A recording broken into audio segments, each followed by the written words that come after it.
Right, I've never done this before, so hopefully it actually does the volcano thing, but I want to shove my face over it. All right, okay. All right.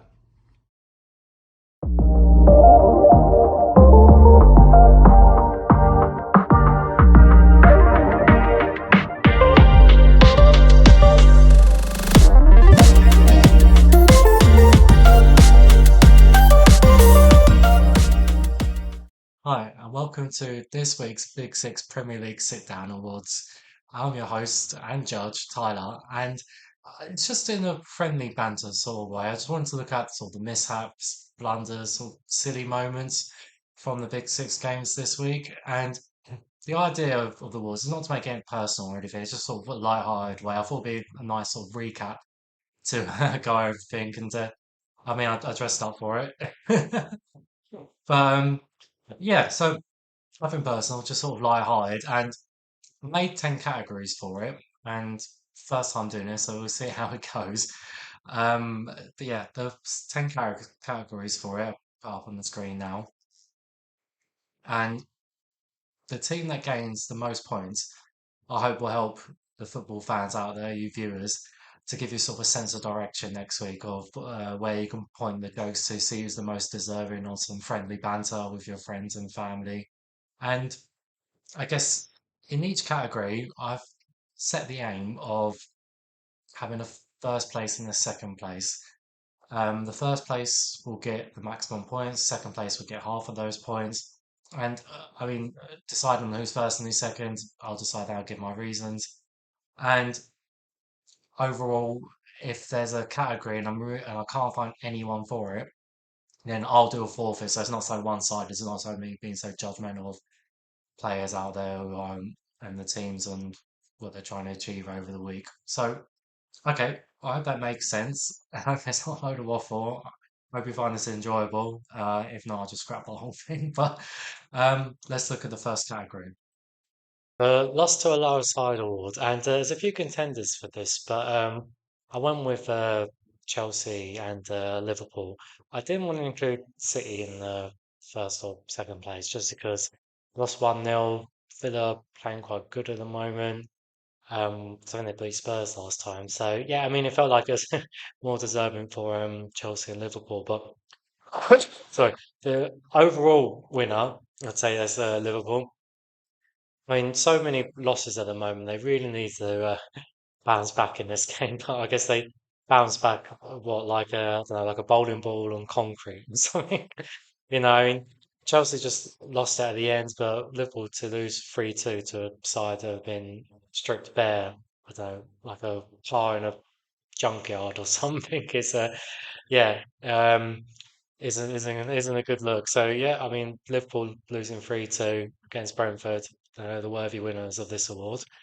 And moving on to the next one, got the Bottle the Lead award, and there's only one for this. It's Chelsea. They scored early on, but then they lost 2-1 in the end against Sunderland. And for me, to be honest, it couldn't happen to a better club. I'm not a big fan of them, obviously, but yeah, well done, Chelsea. Congratulations on this award. And yeah, I guess on to the next one, I got the conceded two or more goal award. And again, it's Chelsea and Liverpool up again for this. And the winner for this is just a simple matter, really. It's Liverpool.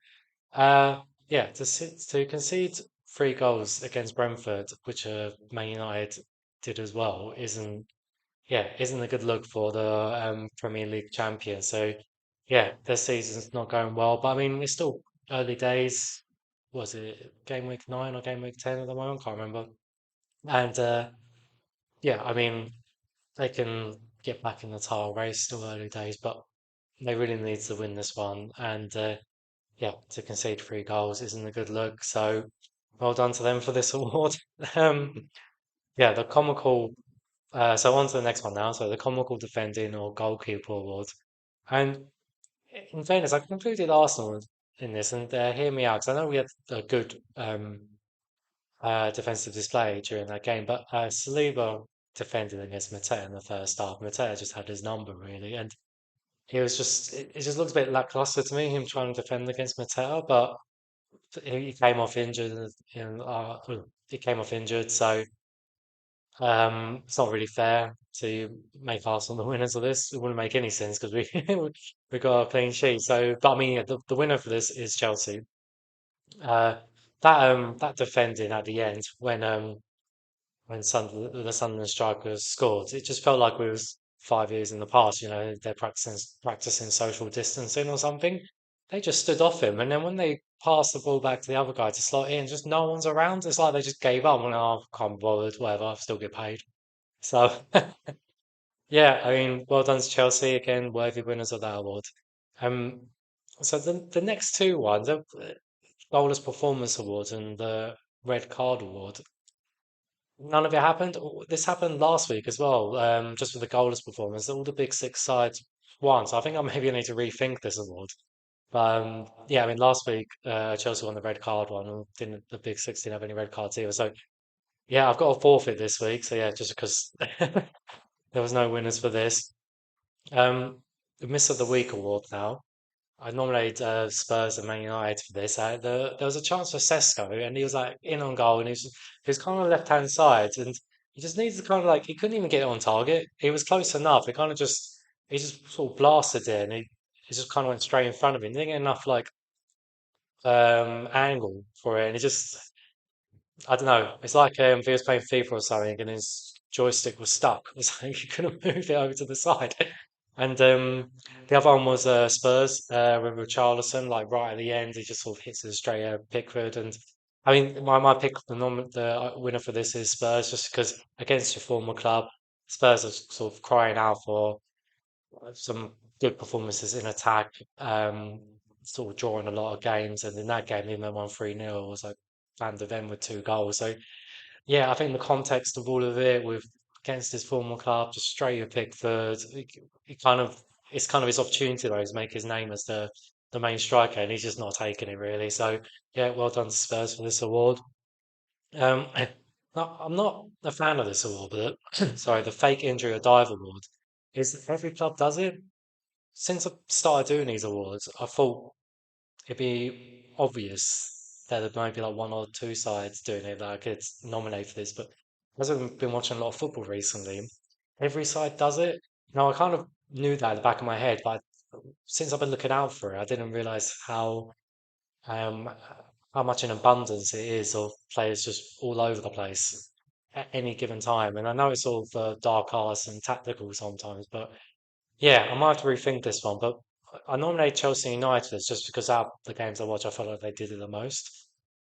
And there's one time in Bremo just trying to win a penalty, but I saw it the most with Chelsea really. I think it was once with Garnacho where he does a bad foul and he kind of fakes an injury to make it look like he hurt himself, so they don't get a free kick with it. But we've seen other clubs do that before. I've seen Arsenal do that before. And there's another one where João Pedro, I think he's like faking a head injury or something in the box trying to win a penalty.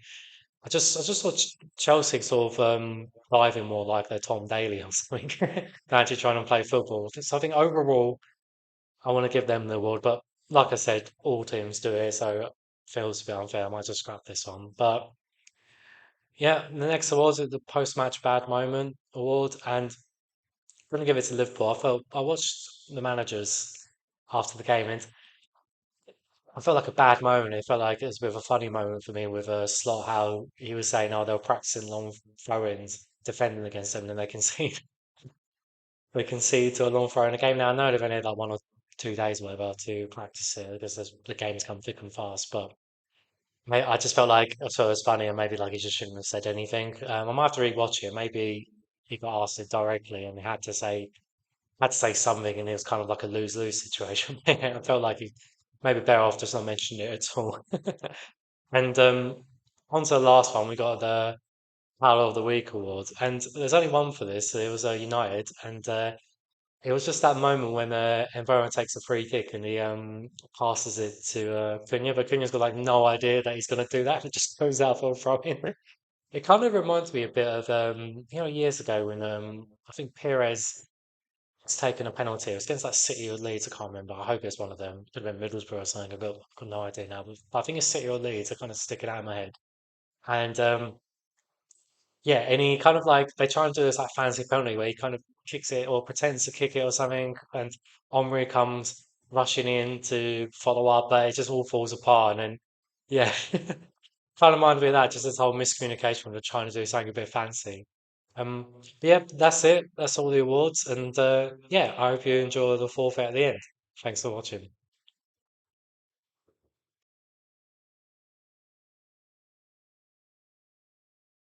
So this is the forfeit. I tried to get mint Mentos, but stupidly the stores didn't have it, and I'd spent too much time trying to figure out if different brands of mints or the fruit ones would have the same effect. But no is the answer, but I'm gonna do it anyway because I don't want to look in more than one store.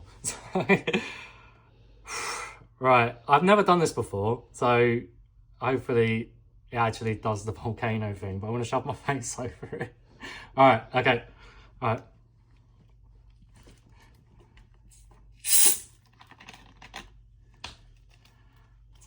Ah!